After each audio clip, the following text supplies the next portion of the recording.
Hi everybody, it's Geordie from Geordie's Cards. Thank you so much for joining me today. We are here with episode 9 of my Shop Your Crafty Stash series, and I'm creating this fun little Easter card today. So I was quite lucky because my random number generator chose for me the How You Bean stamp set from Lawn Fawn. I have the coordinating dies for this. I also have the shaker add-on dies. I'm not using the shaker add-on today, just creating the plain card. And the random number generator also chose out the large Slimline with slider dies from Lawn Fawn as well. So I decided to complement these with my Chirpy Chirp Chirp stamp set from Lawn Fawn, which I thought would make a really cute Easter card.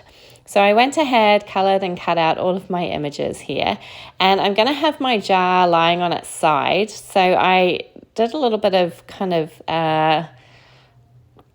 mutilation, I don't know, doctoring, I don't know what you want to call it, to this image here so that I could poke my jelly beans so that they look like they're kind of falling out of the jar. So I did a little... just use my craft knife to cut along that black line there, and then again kind of where the opening of the jar is so that they kind of spill out. So it looks like they're coming out of the jar. I hope that makes sense. So I'm going to pop them in there, and I just want them kind of look like they're spilling out.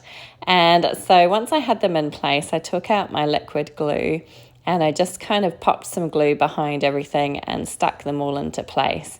And I just thought this was kind of fun. I had an idea of how I wanted my card to come together. So I wanted these little jelly beans to kind of be slipping out of the jar.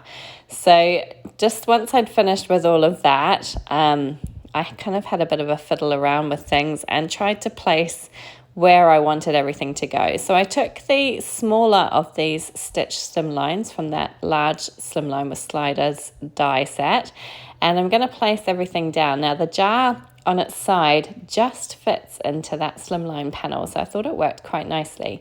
So what I want it to look like is that these little chicks have been busy knocking the jar of jelly beans over, and they're pulling all the jelly beans out to feast on.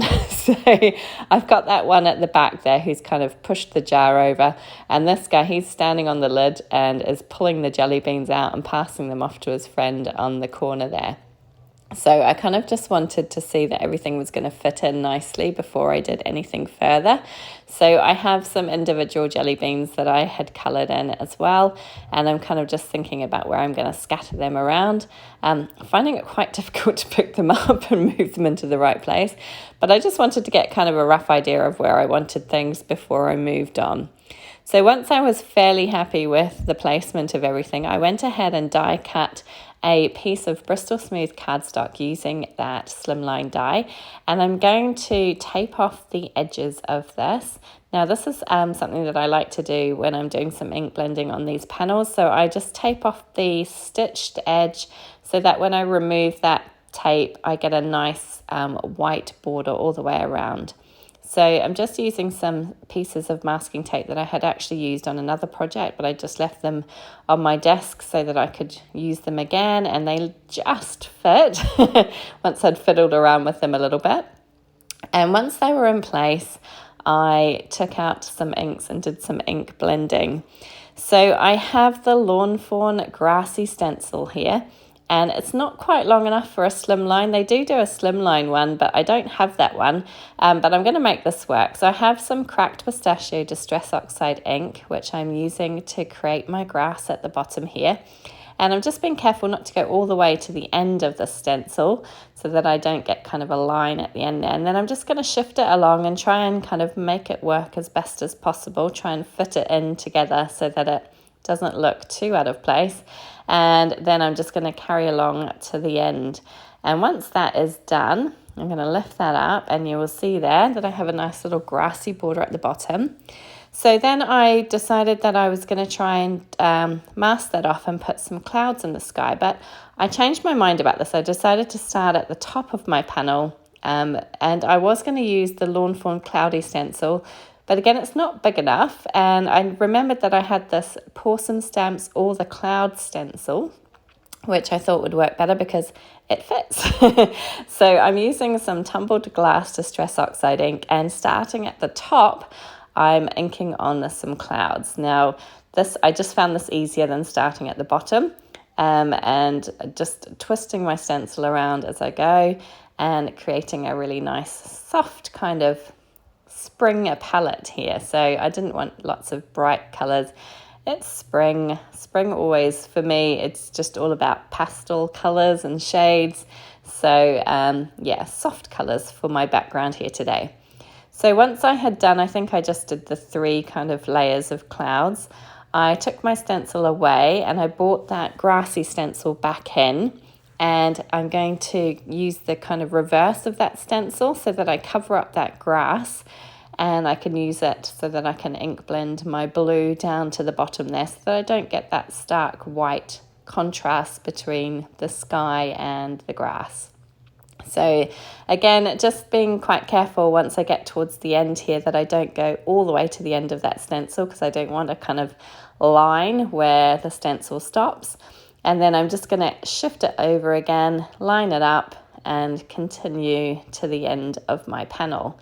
And this worked quite nicely. It would be nice to have the Slimline stencil, but this worked and it was fine. So once that is done, I can lift all of my tape up and I can start assembling everything together. So now that my panel is inked and is all cut out, I can kind of lay everything out again and just make sure it's all going to fit nicely. And as I say, that jar just fits perfectly. It just fits in between the stitched lines, which works absolutely amazing for this little panel here. So I've got these chicks are so cute, and I think I've used this stamp set, this Chirpy Chirp stamp set. I think I've only used it once, so it was really nice to pull it out again. The How You Bean stamp set I've used a few times, but not with the jelly beans. I think this is the first time I've used the jelly beans. So again, really nice to use some products that I've had sitting around for a while and that I haven't really used before. So that's what this series is all about. It's about delving into my stash and using products that have been sat there for a while, products that when I bought them I couldn't live without. I had to have them, and I was really excited to get them. And it's always nice to kind of revisit products like that, because I think we've probably all got them. So I just wanted to make the most of using them. So while I've been chatting there, I did go ahead and stamp out my sentiment. So I've used that sentiment from the Chirpy Chirp stamp set, which says, Chirpy Chirp, translation, Happy Easter. So this is perfect for a little Easter card. And now I'm just gluing everything down to that ink blended panel. So I started off with my jar because obviously it's the biggest, and I wanted to make sure that I put it in the correct placement beside that sentiment. I'm going to tuck the lid of that jar just in slightly behind that jar there, and then this little guy is going to be perched on top, reaching in to pull the jelly beans out. And the guy I've already stuck in the back left there, he's the one that pushed the jar over. So he was the cheeky one. I'm going to pop a jelly bean in this little bird's, I was going to say hand, it's not a hand, wing. And he's kind of passing them out to his little friend here, who's very excited about having all the jelly beans. So I'm going to create a little pile underneath his feet. He looks like he's kind of dropping them down there into a little pile so that they can all have a nice little jelly bean feast. I'm not sure that chicks eat jelly beans. I don't know. Maybe they do. I can't imagine it, but you never know. But anyway, anything goes in Lawn Fawn land, isn't it? So once I'm happy with where these little jelly beans are going, I decided I wasn't going to use, I had coloured 5 individual jelly beans. Initially, I wasn't going to use that yellow one, but I did decide to bring it in there, and I'm glad I did, because I think it kind of balances everything out nicely. So I'm taking the larger of those large slimline dies, and I have die cut a piece of 12 by 12 paper. I don't have a huge collection of 12 by 12 paper, so I kind of had to go through what I had, and this is actually the Knit Picky Fall paper, and I used that because I thought that this kind of pinky colour worked really nicely with the card that I had, but I don't have a huge selection of 12 by 12 paper, and you need 12 by 12 when working with Slimline because 6 by 6 is not big enough. So once I was happy with that, I added some foam tape to my ink blended panel, and I'm trying to line this up nicely, and of course I mucked it up the first time. and I ended up having to pull it up and start again. Thankfully, it pulled up nicely without ripping everything, and I was able to get it down perfectly the second time. Well, I say perfectly, as close as. So once that was done, I just pulled out a piece of white cardstock and made it into a slimline card base.